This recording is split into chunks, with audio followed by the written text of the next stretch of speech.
Hey guys, thanks for tuning in. This is May Boaz with My Carrier Portal. Hi, this is Danielle with MyCarrierPortal as well. Hi, this is Chris Woods with Sims Global Solutions. Thanks so much for watching today. We are going to be talking risk mitigation. And the main focus today is just talking about the features that My Carrier Portal has that are built to protect the freight broker and their operations. And today we're really going to be honing in on the risk assessment and why that's so important. Um, so me and Danielle ran into Chris at a summit and he was just floored by all the features that we had that he didn't even know that we had. Do you want to recall a couple of those, Chris? Oh yeah, it was a great conference that we met at. I've been with Sims Global for about 5 years now, and one of the things that we implemented was My Carrier packets at the time. But My Carrier portals have been a piece of our business for 5 years. And when I got here, it was PDF packets that were going out and being signed. And so this is streamlining our carrier onboarding. However, since then, it has become so much more than just packets and onboarding, and carrier vetting and fraud protection has definitely been a key of my carrier portal since then. Yeah, absolutely. Especially nowadays. I mean, we've had so many crazy things going on with fraud, especially over the holiday and everything. So, sorry. So yeah, and I recall that you were kind of blown away by like the VIN validation and risk assessment, how you can customize your own. Did you implement that once you found out about it? Did you take it back to your team and kind of walk everybody through it? Absolutely. VIN validation was something that we were using a little bit of.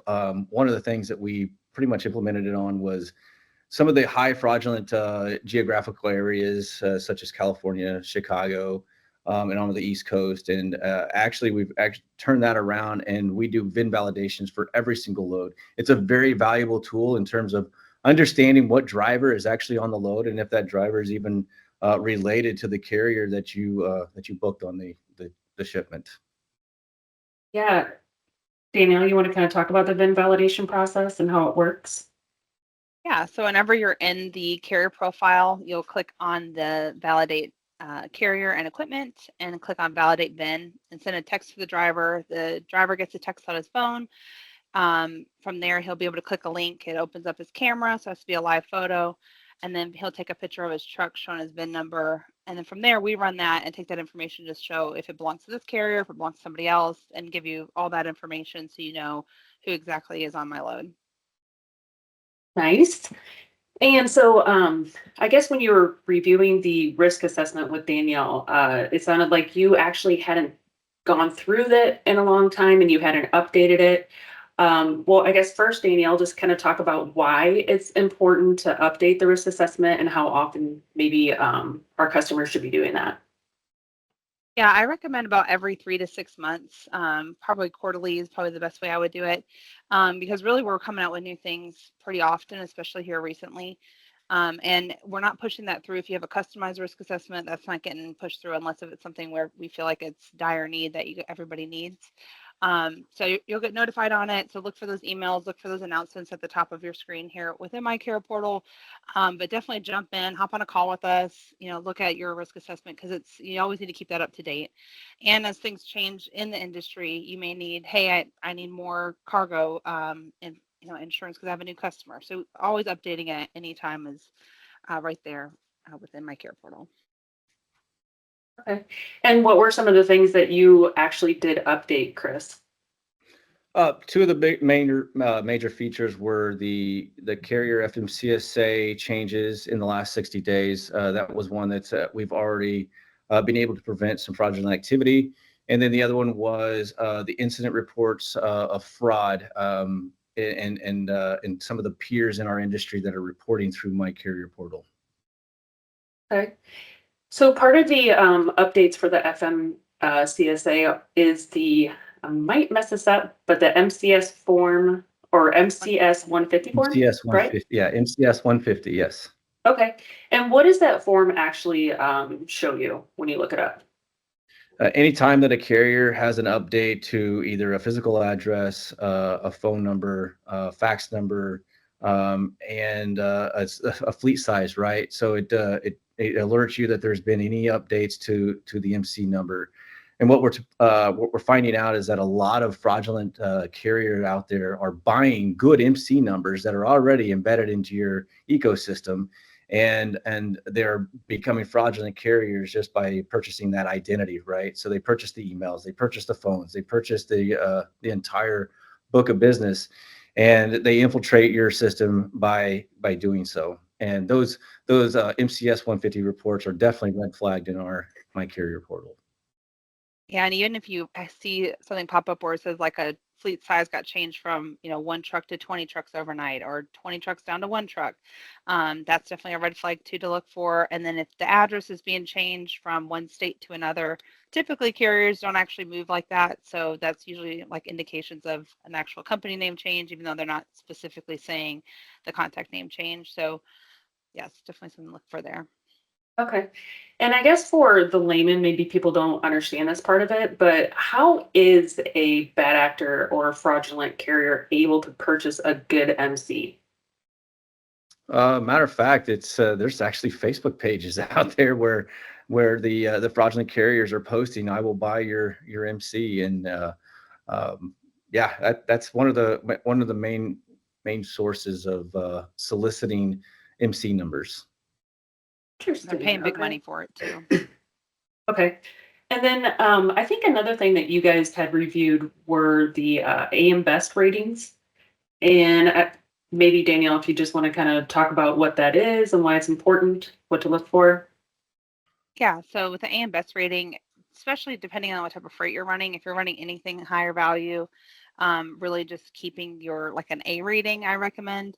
Most insurance companies are A rating now. A lot of times when they get docked lower, then they're typically going out of business just because there's tools like ours where it's preventing people from using them. But with that being said, whenever you're having a claim and if they have a lower rating, typically those are ones that you'll have, they refuse to pay, you have to go into a lawsuit. It's a big, long process. And whenever they're losing those lawsuits, that's whenever it hits their AM Best rating. It's kind of how that changes. So it's definitely important to keep the type of insurance that these carriers are using, keeping that under wraps as well with your vetting. Can you Okay. elaborate more on that, Chris? Or Yeah, I mean, that's one of the things that I did discover also during the summit that we met at, and monitoring those AM Best ratings is always been an emphasis on ours. But now with My Carrier Portal, we can allocate that rating right into our carrier onboarding, and so that we're able to avoid some of those insurance companies that are just difficult to work with. Okay. And I guess kind of going back to the risk assessment, what other things did you notice that needed to be updated that would allow for, stopping the double brokering and the fraud?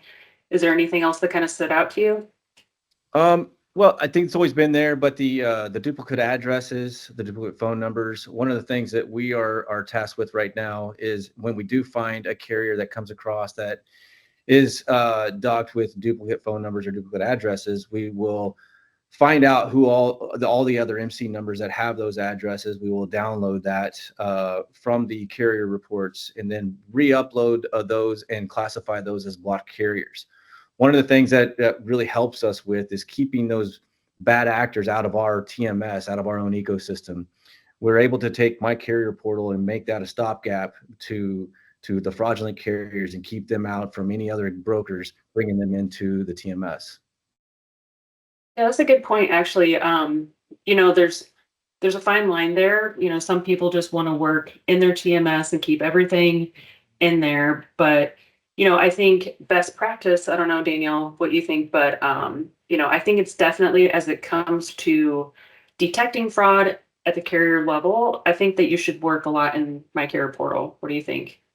yeah, whenever I was a broker, it was where I had my TMS on one screen and then I had my care portal on the other. So I was always looking up carriers like the moment I got them on the phone. And it really helped me get through my calls faster. The phones are blowing up, and I would say, give me your MC, What's your look them MC? up, and I could, yeah, and then I could instantly, get them off the phone if they look terrible, or I could keep having the conversation. So only really, using my time in a better way because I'm seeing things quickly. Where like sometimes with the TMS it can take longer. It doesn't show all the information like MCP does, and a lot of times if you're not in MCP, you're missing a lot of those updates. So.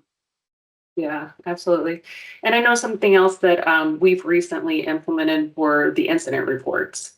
Do you guys utilize that at Sims? Or were you aware of it Absolutely. No, before no, we we went were around? aware of it. We do see those incident reports. It's one of our main components of vetting our carriers. So yes, we absolutely do use those. Okay, awesome. And then I do recall that, we were going back and forth with like the features that we have, and, your mind was blown and everything. But then you also were asking for your own feature. And I don't know if you want to kind of talk about that and why it was important to you. Absolutely, and I appreciate you guys working through that process. One of the things that we work with is specialized carriers and a lot of different types of trailer types, and so as we started to had that discussion and bringing those trailer types into our TMS, we wanted to make sure that all the trailer types were captured, and so we worked with MCP to identify those trailer types and make those available not only for us but for other carriers or other brokers looking for a solution. Yeah. Yeah, and that's going to be shown mainly. It's in that carrier search, is what basically it's talking about. So the updated carrier search that we have was just pulling in FMCSA data. Now it's pulling in carrier packet data, as well as FMCSA, as well as keeping a risk assessment in there. So you're really able to filter through, hey, I'm looking for a guy with this type of truck, making sure that I actually can work with him. It's not just like a debt rat out there. So really finding new carriers and as well as keeping up with your existing carriers and hunting for the right truck. And Okay. then also Chris is working with us to update our carrier questions, which will be coming here shortly. So that way it gets more in depth with different types of trailer types, truck types, how they're, what type of lanes they're running. Getting a lot more in detail is coming up soon. Okay. Do you have kind of a sneak peek into what's coming out soon, Danielle? Any of the newer Um, features? So we're definitely having a new update where a lot of the background information as far as like what they're submitting into FMCSA, we're going to be checking a lot more in depth on that. So really stopping people from just, hey, you entered information illegally. You did not say that you were affiliated with this company and this company, which is illegal and not part of the, FMCSA processes. So really getting that red alert. That's probably the biggest thing that's coming out soon, like very soon. And we'll be, of course, going over that. So look out for those webinars and information coming out. Yeah, and one of the things that I think that My Carrier Portal does really, really well is just takes the feedback from our customers or people who are demoing our product and kind of on the fence. So it's taking that feedback, but then also putting it into consideration. So Right. Jay, the CEO, he reads every single suggestion that we get, all the feedback, and I mean, I'm kind of blown away by the fact that they move so quickly. Our dev team's on top of it, and we've just been pumping out the updates here lately. Yeah, our dev team So, has been awesome. Yeah, very awesome. so, well, is there anything else that you kind of wanted to bring up, Chris, as it relates to mitigating risk and how you utilize My Career Portal to do so? I guess I can just close with this. So my career portal has been a very intricate part of our workflow in introducing ourselves to new carriers. The integration piece of MCP is fantastic when it comes to rating tools and also with carrier sourcing. And then also, one of the things that I think I like most about it is it's the risk mitigation in terms of identifying the carrier at the front end with the email addresses, and then the sharing of information from so many people in our peer group. Right. I mean, it's a major it's a major incident in the industry right now of fighting fraud, and it brings the community together in terms of logistics companies and 3PLs all across the U.S. And so I think MCP is one of the greatest tools out there in terms of fighting fraud collectively and sourcing good quality carriers. Hi, this is Danielle with My Care Portal again. Hope the conversations with Chris Woods at Sims Global was as informative for you as it was for me. And wanted to really jump in within My Care Portal and kind of show you everything we were talking about. That way you're able to use MCP to its fullest. All right, so first thing we're going to do is take a look at that risk assessment. So you're able to either access that here on the side, risk assessment, or here, and this will be as an admin user. So underneath the risk assessment, if you have it selected for just your industry standard, you can definitely keep it like that. Or if you want to have a more customizable one, you would just hit actions, clone, maybe name it your company name or something like that. Having your own standard, that way you can actually edit this, because the industry standard one is the one that we keep up with on our side. So if you do have your own customizable one, it should be selected as your primary. So you're going to want to go into that one, hit actions, edit rules. And the first thing that we talked about with Chris was underneath the insurance and the AM Best rating. So let's jump into that section under insurance. Now, how it's set up normally underneath our industry standard is this D through S is going to be a fail. And then it is the C minus, it's a review, all this like this. The way that I recommend it, and also kind of just depending on your freight as well, like if you have higher value, definitely making this a little bit more strict, but maybe even going up to like a C++ to an S is a fail, and then maybe like a B++ to a B minus, hitting a review. And just kind of unclicking the rest of these, because these are basically my standards. So really my standards is like A minus and above is who I want to work with as far as insurance companies with my carriers. Now, this is also a great discussion to have with your insurance company. So maybe, they have it already set up for you where you need to be using the A ratings or higher. If they do not have that in place, sometimes they offer a discount if you tell them, hey, I'm only working with carriers that are A ratings and higher. Sometimes they give you a little bit of a discount because they know it's easier to work with these insurance companies if there is some sort of claim. So you're going to want to update that here underneath auto liability as well as cargo. Definitely cargo is the biggest thing. So we'll update that here, and then we are going to do that here. So like I said, from C++ to S, fail, B plus to B minus, a review. And kind of like what we talked about within the conversation with Chris, is most insurance companies are going to show as like this A++ to A minus. The majority of them do, especially nowadays. If they fall below that, a lot of times people cancel with them. They end up going out of business. So really your network shouldn't be too affected by it. Possibly it would be, but that would be something I'll show you in a second that you can just test before actually implementing the changes. Another thing that Chris talked about was underneath this My Carrier Protect section, underneath the fraud assessment. So really, we talked about this FMCSA changes within the last 60 days. And this is that MCS 150 form, just kind of reworded because it's essentially the same thing, but we get it off of the MCS 150 form because we can get those updates the same day instead of like some of our competitors out there are just getting through FMCSA, which could be a couple of days delayed, and you could be missing something big. So for us, FMCSA changes, or in essence, MCS 150 changes, that is this section right here. So that hitting a review, that way you can take a look, hey, what did change? Maybe it's a ownership change, or they moved their address, or their phone number changed. Always verify exactly what happened, especially if it's a phone number change. Call the old phone number. Hey, I just want to make sure this was supposed to happen. Did you guys sell your company? Why did you update this? Asking the right type of questions to make sure that you're vetting properly. So this changed the FMCSA within the last 60 days, as well as these incident reports. These three right here, these were all implemented within all of our customer base, even your own customizable risk assessment. We've done that recently, but if some reason somebody changed this or you're not seeing that, definitely go in there and click on those and have that be, this one as a review. For the incident reports, this is how I recommend it. One incident report, at least minimum hitting a review. This is specifically saying fraud. Two or more hitting a fail. A lot of customers nowadays are hitting one and fail, because just remember, it's different than other services out there that have those reporting tools that you're reading in like an instance like a care fraud in one situation. With us, if the carrier is saying, hey, this is fraudulent, we never did this, what they're claiming, they can talk to us technically. I mean, of course, we're going to listen to our customers over a carrier, but they can submit in documentation, really prove themselves, just so that someone's not falsifying information. So these reports are going to be as accurate as possible. So one and done is what I recommend.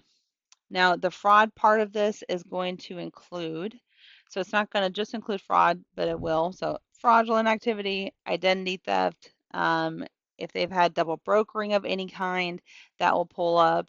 If they've operated without operate under a different alias or did anything suspicious wise, that will populate underneath this fraud section. Under total incident reports, this is going to be basically everything else that you're able to report. So maybe there's something saying, no show without notification or canceled after accepting load, or even like held load hostage. That would be underneath these incident reports. So I would say minimum 2, having it where at least it hits your manager's desk so that you guys can take a look at them, make sure you actually want to work with this carrier. Some people also put this as 1 as review. So if it's not fraud related, at least have that hit my desk so I can read them before I just let anybody set them up. So totally up to you on how you customize that. Another thing is these multiple addresses, phone numbers, fax, emails that are connected with other DOT numbers. The way that I recommend it is having 2 or more hitting a review for all of these, except for the email. I like email to be at 1 and then that one hitting a review. Reason why is, the likelihood of an email being copied or, shutting down and opening up a new one's pretty slim. Typically, if their email's related, they really are affiliated with each other. So wanting to know that ahead of time. From here, let's jump into the carrier analytics. And this is going to be kind of like what I talked about earlier, where you're able to test out if I make all these changes, how is this going to affect my carrier network? So one thing you'll do is hit under this risk assessment. If you don't already have a test one, looks like we have several under here, but if you do not have one, take your primary one, actions, clone, create a test one, and that way you can go in this test one, edit, and let's say for just purposes, maybe I'm bidding on a lane that has maybe it's like 200,000 under the insurance.